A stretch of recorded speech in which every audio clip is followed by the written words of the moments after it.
এক ফকির দিল্লি ঘুরতেছে, একজন বলছে, ভাই তোমারে তো খয়রাত করে দেখতেছি আমি সেই ছোটবেলা থেকে, খালি তুমি খয়রাত করো।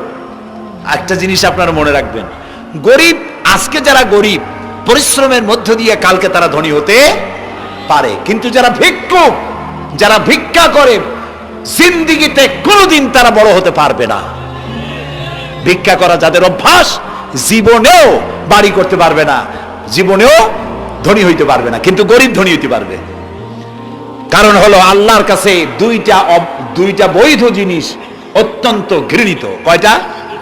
একটা হলো তালাক, আর একটা হলো ভিক্ষাবৃত্তি, মানুষের কাছে চাওয়া। আল্লাহ পছন্দ করেন না। তো ভিক্ষুক ঘুরতেছে, একটা লোক বলল, মিয়া তোমার তো সারা জীবনই খরচ করতে দেখি।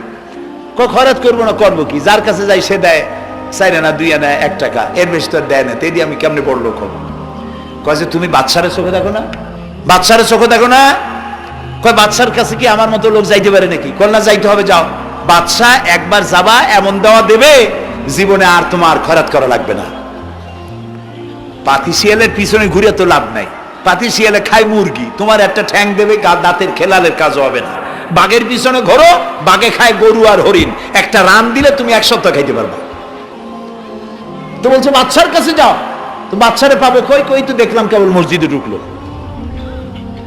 তারপরে ফকির গিয়ে দাঁড়ায় আছে বারান্দায়, দেখে যে উনি বাদশা ভেতরে বসে হাত তুলে আছে ভাবে, আর চোখ দিয়ে পানি পড়ে দাড়ি ভিজে ভিজে পড়তেছে। নামাজ শেষ করে, মোনাজাত শেষ করে বাদশা বেরিয়েছেন। কোন বাদশা? শাহজাহান। বাইরে আসার পর ফকির বলল, আসসালামু আলাইকুম বলে ফকির রওনা করছে। বাদশা বলে, দাঁড়াও, তুমি যে রওনা করলা, তোমার তো ভিক্ষুক মনে হয়, আর লোকেরা যারা ভিক্ষুক না তারাও তো আমার কাছে চায়, আর তুমি তো ভিক্ষুক, চাইলে না কেন কিছু? ভিক্ষুক বলে, জাহাপানা, আমি কিছু চাইতে এসেছিলাম আপনার কাছে, কিন্তু আপনার করুণ অবস্থা দেখে আমার জ্ঞানের চোখ খুলে গিয়েছে। আমি দেখতে পেলাম আমি যার কাছে চাইতে এসেছি, আমি তো কান্দি না, হাতও পাতি নাই। যার কাছে চাইতে আসলাম দিল্লির সম্রাট, আবার কোন সম্রাটের কাছে হাত পেতে ভিক্ষুকের মতো কি জানি চায়, আর চোখ দিয়া পানি পড়ে দাড়ি ভিজে ভিজে পড়ছে। আমার জ্ঞানের চোখ খুলে গেছে, দুনিয়ার বাদশার কাছে আর চাইবো না।